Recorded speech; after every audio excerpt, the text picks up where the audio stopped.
엄마나 아빠는 어디 있니? 노인이 조심스럽게 묻자 아이는 고개를 끄덕이다가 이내 고개를 저었습니다. 말을 하려다 포기한 듯 입술만 몇 번 달싹였죠. 오늘 이야기 끝까지 함께하고 싶으시다면 구독으로 살짝 마음만 보태주세요. 겨울이 깊어지면 시장의 공기는 늘 비슷했죠. 아침엔 얼어붙은 바닥을 쓸어내는 빗자루 소리가 먼저 들렸고 점심 무렵이 되면 국밥집 굴뚝에서 하얀 김이 천천히 올라왔습니다. 해가 기울 무렵이면 상인들은 서둘러 천막을 내리고 사람들은 하나둘 장바구니를 움켜쥔 채 발걸음을 재촉하곤 했죠. 73세 박노인도 그날 늘 그렇듯 시장을 한 바퀴 돌고 있었습니다. 집에 특별히 할 일은 없었고 그렇다고 바로 돌아가기도 싫은 오후였죠. 혼자 사는 집은 해가 지기 시작하면 유난히 조용해졌기 때문입니다. 노인은 습관처럼 오래된 골목 쪽으로 발길을 옮겼습니다. 사람이 많지 않은 길, 괜히 생각이 많아질 때 찾게 되는 곳이었죠. 그런데 그 골목 끝에서 평소와는 다른 풍경 하나가 눈에 들어왔습니다. 전봇대 아래 사람들이 잘 보지 않는 벽 쪽에 작은 아이 하나가 웅크리고 앉아 있었습니다. 처음엔 버려진 짐인가 싶었죠. 하지만 가까이 다가갈수록 아이의 어깨가 미세하게 떨리고 있다는 게 보였습니다. 아이는 무릎을 가슴까지 끌어안은 채 몸을 최대한 작게 말고 있었습니다. 얇은 점퍼는 바람을 막아주기엔 턱없이 부족해 보였고 바지는 축축하게 젖어 있었습니다. 신발 끝은 닳아 있었고 양말은 발목까지 내려가 있었죠. 사람들은 그 옆을 스쳐 지나갔습니다. 모두 각자의 사정으로 바쁜 얼굴들이었고 아이에게 시선을 주는 사람은 거의 없었습니다. 노인도 처음엔 몇 걸음을 그대로 지나쳤습니다. 그런데 이상하게도 발이 멈췄죠. 찬바람이 옷 속으로 스며드는 것보다 아이의 떨림이 더 선명하게 느껴졌기 때문입니다. 그 모습이 너무 오래된 기억 하나를 갑자기 끄집어냈습니다. 노인은 한참을 서서 아이를 내려다보았습니다. 아이의 얼굴은 고개를 숙인 탓에 잘 보이지 않았지만 입술이 하얗게 질려 있는 건 분명했습니다. 숨을 쉴 때마다 작은 어깨가 들썩였죠. 누가 데리러 오겠지. 괜히 나섰다 오해만 사는 건 아닐까. 노인의 머릿속엔 익숙한 망설임이 떠올랐습니다. 하지만 동시에 그날의 겨울도 함께 떠올랐습니다. 시장, 바람, 사람들, 그리고 손을 놓쳤던 순간까지요. 노인은 결국 천천히 아이 앞으로 다가갔습니다. 허리를 굽히는 동작이 예전 같지 않았지만 그날만큼은 아픔보다 마음이 먼저 움직였죠. 얘야. 노인의 목소리는 생각보다 많이 떨렸습니다. 아이는 그제야 고개를 들었습니다. 놀란 눈, 그리고 금방이라도 울음이 터질 것 같은 표정이었죠. 그 순간 노인은 알았습니다. 오늘 이 장면을 그냥 지나치면 또 하나의 겨울을 평생 안고 살아야 할지도 모른다는 것을요. 그래서 노인은 아이 앞에 그대로 쪼그려 앉았습니다. 바람을 등지고 아이와 같은 눈높이에서요. 그 선택이 자신의 인생을 다시 움직이게 할지 그땐 알지 못했습니다. 다만 그날의 겨울은 이전과는 조금 다른 방향으로 흘러가기 시작하고 있었죠. 노인은 아이 앞에 쪼그려 앉은 채 잠시 아무 말도 하지 않았습니다. 괜히 말을 건네면 아이를 더 놀라게 할까 봐서였죠. 그저 바람을 등지고 앉아 자신의 몸으로 아이를 가려주고 있었습니다. 겨울바람은 생각보다 매서웠습니다. 등 뒤로 스며드는 찬 기운에 노인의 어깨가 움찔했지만 아이 쪽으로 부는 바람은 조금이라도 막아야겠다는 생각뿐이었죠. 엄마나 아빠는 어디 있니? 노인이 조심스럽게 묻자 아이는 고개를 끄덕이다가 이내 고개를 저었습니다. 말을 하려다 포기한 듯 입술만 몇 번 달싹였죠. 노인은 더 묻지 않았습니다. 아이의 표정만으로도 지금 어떤 상태인지 충분히 알 수 있었기 때문입니다. 그는 천천히 일어나 입고 있던 외투를 벗었습니다. 오래 입어색이 바랜 외투였지만 안감은 아직 두툼했습니다. 이거 입어라. 할아버지는 괜찮다. 아이는 처음엔 손사래를 쳤습니다. 괜히 미안한 마음이 먼저 드는 나이였죠.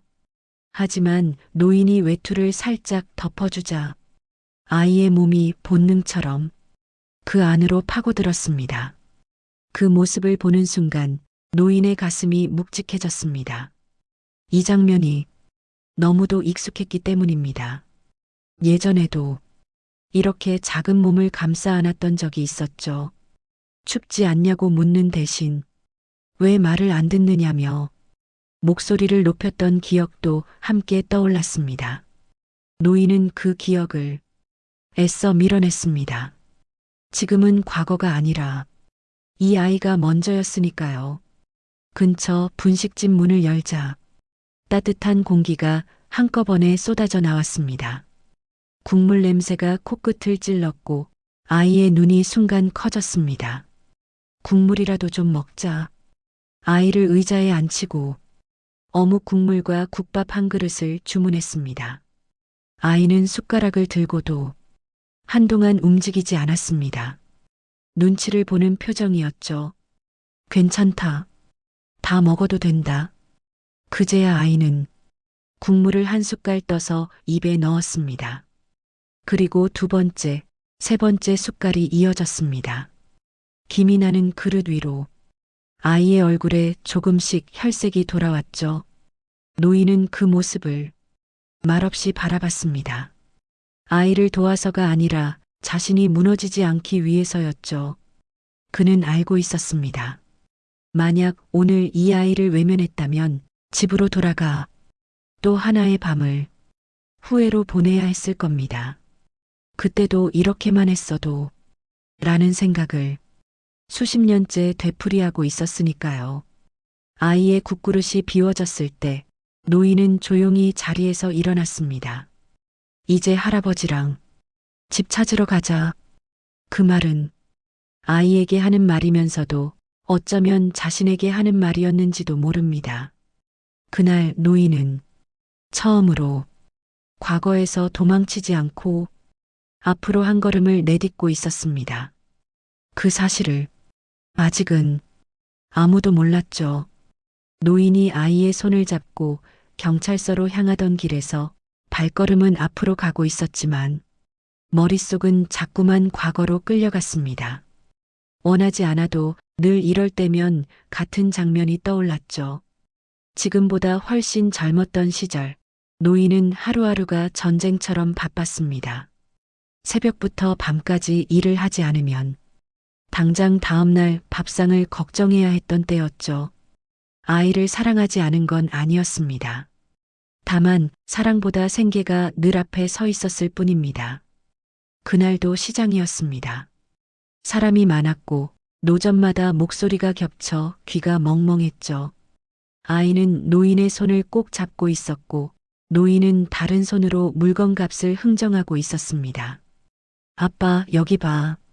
아이가 뭔가를 가리켰지만 노인은 대답 대신 손만 살짝 흔들었습니다. 잠깐만. 아빠 일 좀 하고. 그 말이 그날의 마지막 대화가 될 줄은 그땐 몰랐죠. 고개를 다시 돌렸을 때 아이의 손은 이미 사라져 있었습니다. 처음엔 몇 걸음 떨어진 곳에 있겠거니 했습니다. 아이 이름을 부르며 주변을 둘러봤죠. 하지만 대답은 없었습니다. 시간이 지나자 심장이 점점 빨리 뛰기 시작했고 머릿속은 새하얘졌습니다. 시장을 몇 번이나 뛰어다녔고 목이 쉬도록 아이 이름을 불렀습니다. 사람들은 금방 찾을 거예요 라고 말했지만 해는 기울고 시장은 하나둘 문을 닫았습니다. 그날 밤 노인은 아이의 신발 한 짝을 손에 쥔 채 바닥에 주저앉았습니다. 자신의 부주의가 이 모든 일을 만들었다는 걸 그제야 인정하게 되었죠. 그 이후의 시간은 흐른 것 같지 않았습니다. 경찰서, 전단지, 방송, 할 수 있는 건 다 해봤지만 결과는 늘 같았습니다. 아내는 매일같이 아이 방을 정리했다가 다시 어질렀고 노인은 그런 아내를 보며 아무 말도 하지 못했습니다. 말을 꺼내는 순간 모든 게 무너질 것 같았기 때문이죠. 결국 아내는 몸과 마음이 함께 무너졌습니다. 아이를 잃은 고통은 노인보다 더 깊었고 그 고통은 병이 되어 아내를 데려갔습니다. 장례식이 끝난 날 노인은 혼자 집으로 돌아와 아이의 사진 앞에 앉아 처음으로 소리내어 울었습니다. 미안하다. 아빠가 잘못했다. 그 말은 누구에게도 들리지 않았고 돌아오는 대답도 없었습니다. 그날 이후 노인은 일부러 아이를 멀리했습니다. 길에서 아이를 보면 발걸음을 돌렸고 웃음소리를 들으면 라디오 볼륨을 높였습니다. 자신이 아이 곁에 설 자격이 없다고 스스로를 벌주듯 살았던 거죠. 하지만 그렇게 도망쳐도 기억은 사라지지 않았습니다. 겨울이 오면 특히 더 그랬습니다. 차가운 공기, 시장의 소음, 사람들 사이를 헤집고 다니던 그날의 풍경이 매년 같은 모습으로 되살아났습니다. 그래서일지도 모릅니다. 오늘 추위에 떨던 아이를 보았을 때 노인의 발이 멈춘 이유는 그 아이가 누군가의 삶을 완전히 멈춰버리게 만들 수 있다는 걸 노인은 너무 잘 알고 있었으니까요. 그리고 이번만큼은 같은 후회를 다시 만들고 싶지 않았습니다. 그 다짐이 지금의 노인을 경찰서 문 앞까지 이끌고 온 것이었죠. 경찰서 대기실의 의자는 생각보다 차가웠습니다. 아이를 옆에 앉혀두고도 노인은 몇 번이나 자세를 고쳐 앉았죠. 엉덩이 밑으로 전해지는 냉기가 아니라 가슴 깊은 곳에서 올라오는 불안 때문이었습니다. 형광등 불빛은 유난히 밝았고 벽에 걸린 시계 초침 소리는 괜히 크게 들렸습니다. 아이는 외투를 꼭 움켜쥔 채 노인의 옆구리에 바짝 붙어 있었습니다. 금방 끝나요? 아이의 작은 목소리에 노인은 대답 대신 고개만 끄덕였습니다. 사실 금방 끝날지 어떻게 끝날지는 아무도 알 수 없었죠. 담당 경찰이 서류를 정리하며 아이에게 몇 가지 질문을 던졌습니다. 이름, 나이, 기억나는 집 근처 풍경들. 아이는 대답하다가 몇 번이나 말을 멈췄습니다. 기억이 흐릿한 것도 있었고 말로 꺼내기 싫은 장면도 있어 보였죠. 그 모습을 바라보는 동안 노인의 손바닥엔 땀이 고이기 시작했습니다. 예전에도 이런 공간에 앉아 있었기 때문입니다. 그때도 비슷한 의자, 비슷한 불빛, 비슷한 질문들이 이어졌죠. 다만 그땐 아이 곁에 앉아 있던 사람이 지금의 노인이었습니다. 경찰이 서류를 덮으며 말했습니다. 보호자 연락처는 조금 더 확인해 봐야 할 것 같습니다. 그 한마디에 노인의 심장이 철렁 내려앉았습니다. 머릿속에 오래 묻어두었던 문장이 갑자기 튀어나왔죠. 그때도 이렇게 시작됐지. 처음엔 다들 금방 찾을 수 있다고 말했습니다. 하루, 이틀, 그리고 일주일이 지나면서 그 말은 점점 줄어들었죠. 노인은 숨을 깊게 들이마셨습니다. 손이 떨려 무릎 위에서 주먹을 꽉 쥐었습니다. 이번에도 아무것도 못하고 그냥 보내게 되는 건 아닐까? 아이를 도와주겠다고 나섰지만 결국 또다시 무력한 어른으로 남게 될까봐 두려웠습니다. 잠시 후 아이를 보호시설로 옮겨야 할 수도 있다는 이야기가 나왔습니다. 절차상 필요한 일이라는 설명이었지만 노인에게는 그 말이 유난히 무겁게 들렸습니다. 아이는 그 말을 알아들은 듯 외투를 더 세게 붙잡았습니다. 할아버지, 나 혼자 가요? 그 질문은 노인의 가슴을 정면으로 찔렀습니다. 수십 년 전 비슷한 눈으로 자신을 올려다보던 아이가 겹쳐 보였기 때문입니다. 그때 노인은 아무 말도 하지 못했습니다. 붙잡지도 확답을 주지도 못했죠. 그 선택이 평생의 후회가 되었는데도 말입니다. 이번에도 같은 선택을 하게 된다면 노인은 자신을 다시는 용서하지 못할 것 같았습니다. 그래서 노인은 조심스럽지만 분명하게 말했습니다. 제가 여기 있을게요. 경찰이 고개를 들었습니다. 노인은 말을 이어갔죠. 연락이 닿을 때까지 제가 아이 옆에 있겠습니다. 그 말은 법적으로 큰 의미가 있는 약속은 아니었습니다. 하지만 노인에게는 자신의 과거를 정면으로 마주하는 선언과도 같았죠. 아이는 그제야 조금 숨을 고르는 듯 보였습니다. 노인의 옆구리에 더 깊이 기대면서요. 그날 밤 노인은 경찰서 의자에서 눈을 붙이지 못했습니다. 졸음이 올 때마다 과거의 장면이 끼어들었기 때문입니다. 아이를 잃고 집으로 돌아오던 길 아무 말 없이 신발을 벗던 순간 불이 꺼진 방에서 혼자 앉아있던 자신, 모든 장면이 한꺼번에 밀려왔습니다. 그만두고 싶다. 다시 도망치고 싶다. 그런 생각이 수십 번은 스쳐 지나갔습니다. 하지만 아이의 숨소리가 바로 옆에서 들려왔습니다. 작고 일정한 숨결이 노인을 붙잡고 있었죠. 노인은 그제야 깨달았습니다. 이 순간이 자신 인생에서 가장 힘든 순간이라는 것을요. 그리고 동시에 이 순간을 버텨내지 않으면 아무것도 달라지지 않는다는 것도 알고 있었습니다. 그날 밤 노인은 처음으로 과거를 지우려 하지 않았습니다. 대신 끝까지 견뎌보기로 했죠.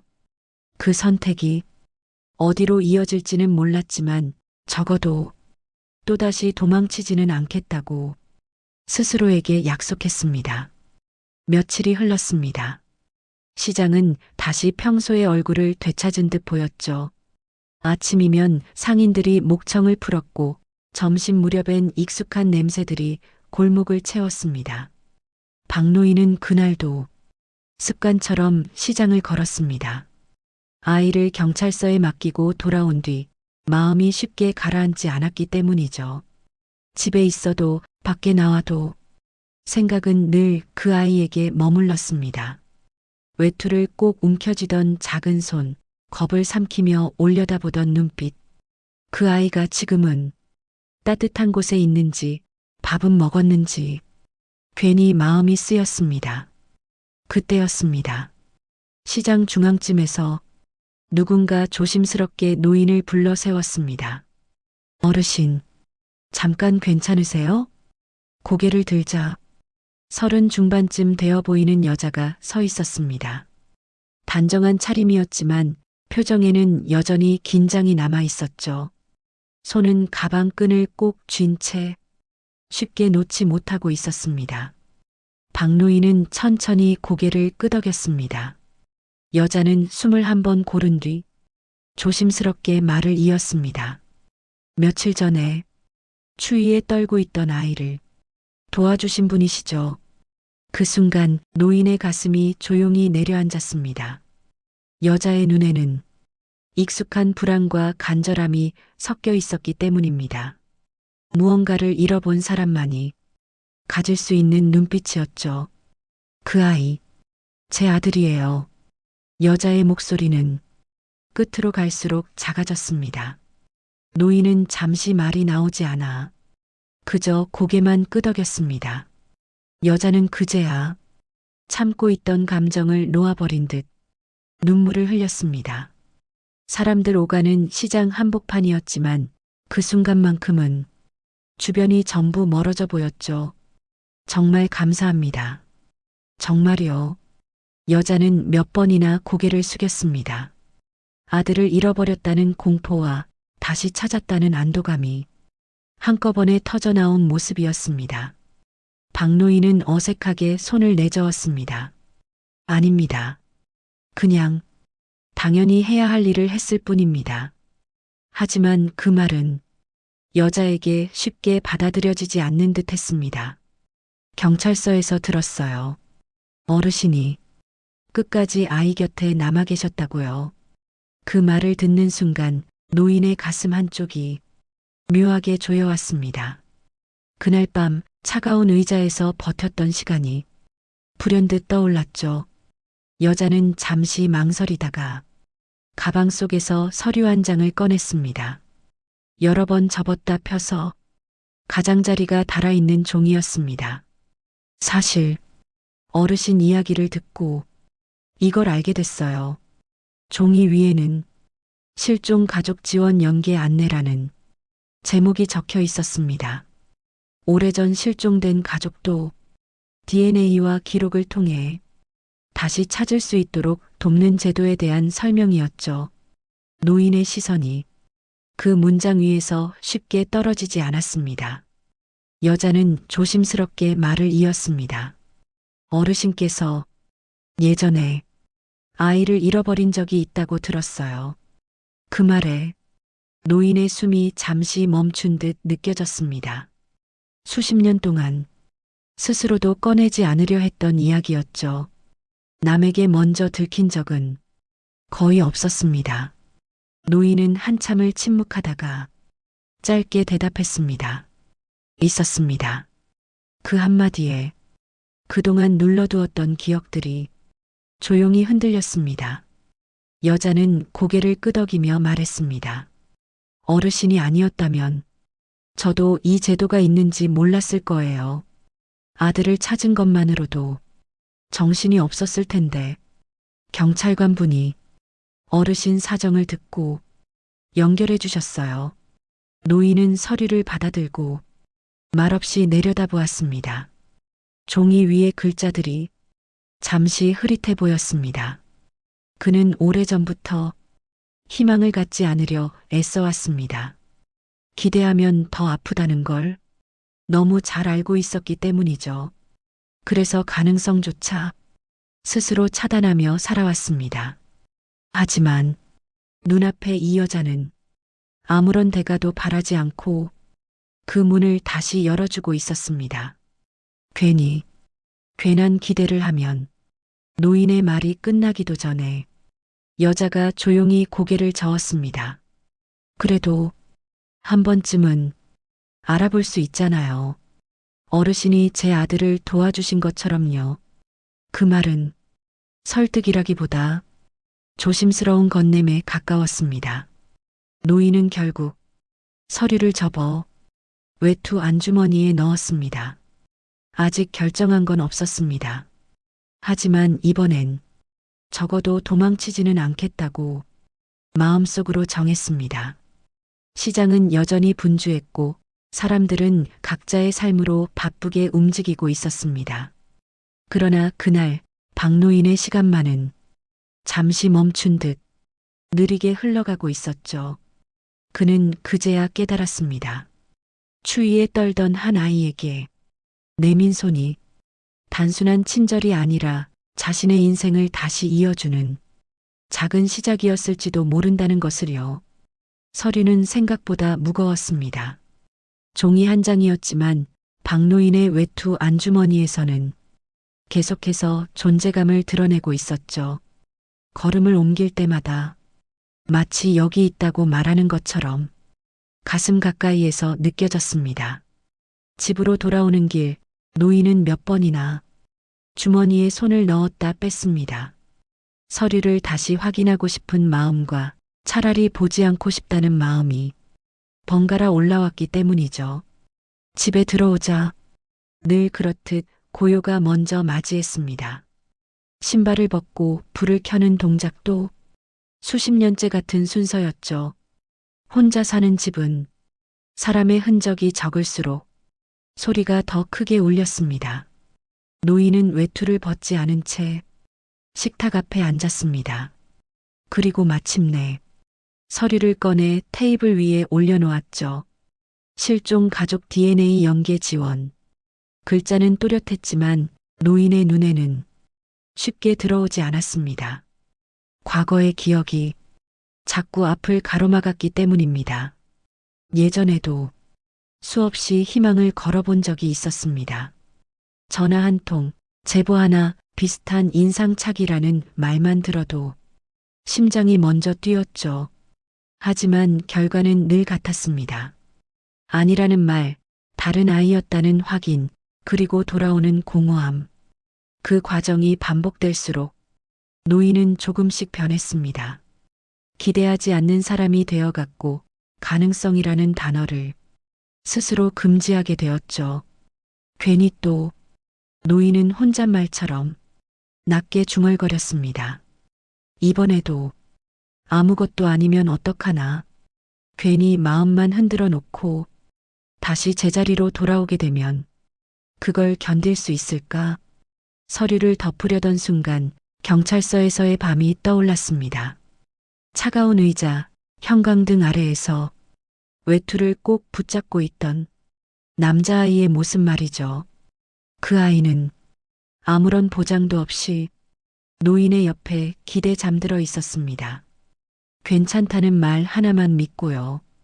그때 노인은 결과를 확신해서 아이 옆에 남아 있었던 게 아니었습니다. 그저 도망치지 않겠다고 결정했을 뿐이었죠. 그 사실을 떠올리자 노인의 손이 다시 움직였습니다. 서류를 펼쳐 천천히 읽기 시작했죠. 절차는 간단하지 않았습니다. 신청, 상담, DNA 채취, 기록 대조.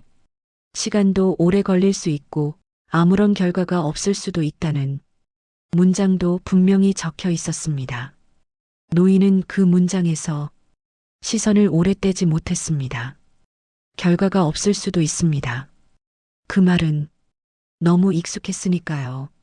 며칠을 고민했습니다. 서류는 식탁 위에 그대로 두었고 노인은 일부러 다른 일을 만들며 시간을 보냈습니다. 시장에 나가 평소보다 오래 서 있기도 했고 집에 돌아와선 한동안 열지 않던 서랍을 정리하기도 했죠. 그러다 우연히 낡은 사진 한 장을 발견했습니다. 아이를 안고 웃고 있는 자신의 젊은 얼굴.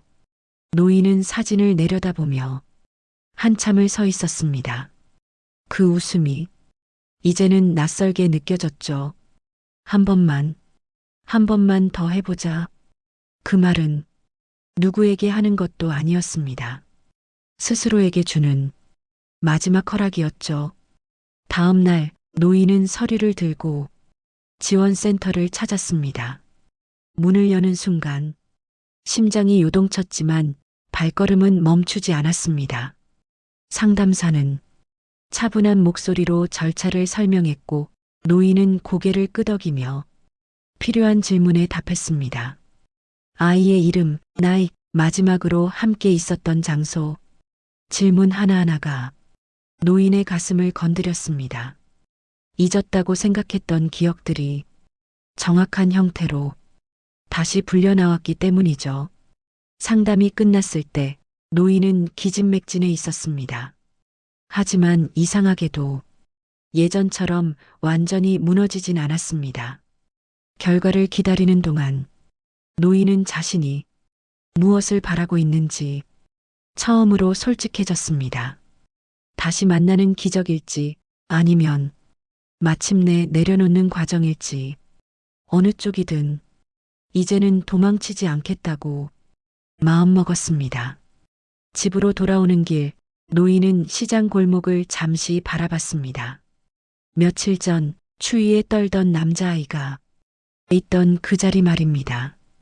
그 자리는 이제 비어 있었지만 노인의 마음 한편은 그날 이후 더 이상 비어 있지 않았습니다. 희망은 아직 확실하지 않았고 결과는 아무도 알 수 없었습니다. 하지만 노인은 처음으로 이 기다림을 혼자 견디지 않고 있었습니다. 그 사실만으로도 조금은 숨을 쉴 수 있었죠. 결과를 기다리는 시간은 노인이 생각했던 것보다 훨씬 길게 느껴졌습니다. 하루 이틀은 금방 지나갔지만 그 다음부터는 아침에 눈을 뜨는 순간부터 저녁에 불을 끌 때까지 시간이 좀처럼 앞으로 나아가지 않았죠. 예전 같았으면 기다림 자체를 피했을 겁니다. 결과가 나오기 전부터 실패를 가정하고 마음을 닫아버렸겠죠.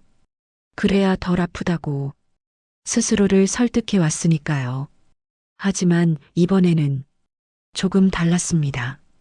노인은 여전히 시장을 걸었지만 걸음의 속도가 달라져 있었습니다.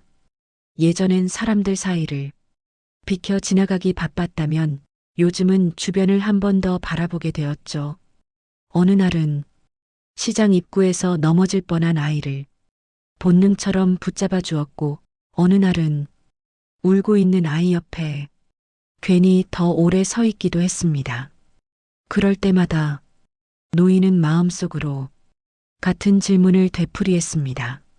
나는 왜 이제야 이런 시선을 갖게 된 걸까? 답은 분명했습니다. 그동안 그는 자신을 벌주는 데에만 너무 많은 시간을 써왔던 겁니다. 집에서도 변화는 느리지만 확실하게 나타났습니다. 아이의 물건이 들어있던 오래된 상자를 더 이상 밀어넣지 않았고 꺼내놓은 채 정리하지도 않았습니다. 사진을 마주하는 시간이 조금씩 길어졌고 그때마다 눈을 피하지 않았죠. 아프긴 했지만 그 아픔을 견디는 자신을 처음으로 인정하게 되었습니다. 며칠 뒤 뜻밖의 전화 한 통이 걸려왔습니다. 지원센터에서였습니다. 검사 결과가 나왔습니다. 그 말에 노인의 손에서 전화기가 미세하게 떨렸습니다. 심장이 빠르게 뛰었지만 예전처럼 귀가 먹먹해지지는 않았습니다. 결과는 확정이 아니었습니다. 완전한 일치는 아니지만 추가 확인이 필요하다는 설명이었죠. 예전 같았으면 그 말을 듣는 순간 모든 기대를 접었을 겁니다. 역시 아니구나라는 생각으로 마음을 닫아버렸겠죠. 하지만 이번엔 달랐습니다. 알겠습니다. 노인의 목소리는 놀랄 만큼 차분했습니다. 기대와 실망이 동시에 스쳐 지나갔지만 그 어느 쪽에도 완전히 휘둘리지 않았습니다. 전화를 끊고 난 뒤 노인은 한동안 가만히 앉아 있었습니다. 그리고 문득 며칠 전 만났던 남자아이의 얼굴이 떠올랐죠. 외투를 꼭 붙잡고 괜찮을 거냐고 묻던 그 눈빛. 그 아이는 결과를 알지 못한 채 그저 믿고 기다리고 있었습니다. 노인 역시 지금은 같은 자리에 서 있는지도 모른다는 생각이 들었죠. 그날 저녁 노인은 시장을 한 바퀴 더 돌았습니다. 굳이 그럴 필요는 없었지만 그 길이 이제는 조금 익숙해졌기 때문입니다. 시장은 여전히 시끄러웠고 사람들은 각자의 사정을 안고 분주히 움직이고 있었습니다. 하지만 노인은 그 속에서 더 이상 완전히 혼자가 아니라는 느낌을 받았습니다. 기다림은 여전히 불안했고 결과는 여전히 알 수 없었습니다. 그럼에도 불구하고 노인은 처음으로 이 시간을 의미 없는 공백으로 여기지 않았습니다. 이 기다림은 과거를 되돌리는 시간이 아니라 현재를 다시 살아내는 과정이라는 걸 조금씩 이해하고 있었으니까요. 그리고 그는 알았습니다. 어쩌면 진짜 변화는 결과가 나오는 날이 아니라 그 결과를 기다리는 동안 이미 시작되고 있었다는 것을요. 결과를 전하는 날은 생각보다 조용하게 찾아왔습니다.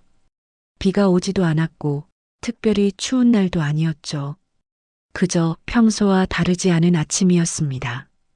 박노인은 평소보다 조금 일찍 눈을 떴습니다. 잠을 설친 것도 아니었고 불안해서 뒤척인 것도 아니었습니다. 그날이 어떤 날인지 이미 알고 있었기 때문이죠. 탁자 위에는 며칠 전부터 그대로 놓여 있던 지원센터의 연락 메모가 있었습니다. 노인은 그 종이를 접어 주머니에 넣지 않았습니다.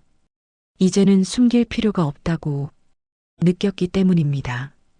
센터에서 전화를 받았을 때 상담사의 목소리는 차분했습니다. 검사 결과는 완전한 일치는 아니었고 추가 확인이 더 필요하다는 설명이 이어졌죠. 확답도 기적 같은 소식도 아니었습니다. 전화를 끊고 난 뒤 노인은 한동안 아무 말도 하지 않았습니다.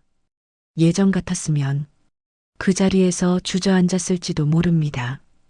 또 한 번의 희망이 완전히 닫혔다고 생각했을 테니까요. 하지만 이상하게도 가슴은 무너지지 않았습니다. 아프지 않다고 하면 거짓말이겠지만 그 아픔에 짓눌리지는 않았습니다. 노인은 천천히 외투를 챙겨 입고 집을 나섰습니다. 갈 곳은 정해져 있지 않았지만 발걸음은 자연스럽게 시장을 향하고 있었죠. 시장은 오늘도 같은 모습이었습니다. 익숙한 인사, 익숙한 소리, 익숙한 냄새들. 모든 것이 제자리에 있었지만 그 속을 걷는 노인은 이전과 같지 않았습니다.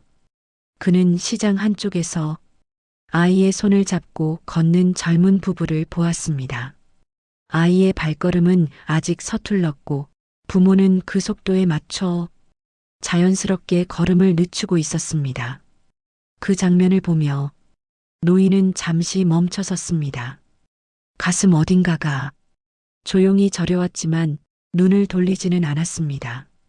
도망치지 않아도 견딜 수 있다는 걸 이제는 알고 있었으니까요. 문득 며칠 전 만났던 남자아이가 떠올랐습니다. 외투를 꼭 붙잡고 괜찮을 거냐고 묻던 목소리. 그 아이는 지금 어디에선가 다시 일상을 살고 있을 겁니다. 노인은 그 사실만으로도 마음이 조금 가벼워졌습니다. 그날 노인은 시장 골목 끝에서 잠시 하늘을 올려다보았습니다. 회색빛이었지만 답답하게 느껴지지는 않았습니다. 수십 년 동안 노인은 스스로에게 같은 말을 반복해왔습니다. 이미 끝났다. 돌이킬 수 없다. 이제 와서 무슨 소용이냐. 하지만 이제는 그 문장을 조금 다르게 바꿀 수 있을 것 같았습니다. 끝나지 않았다고, 지금이라도 손을 내밀 수 있다고 말이죠.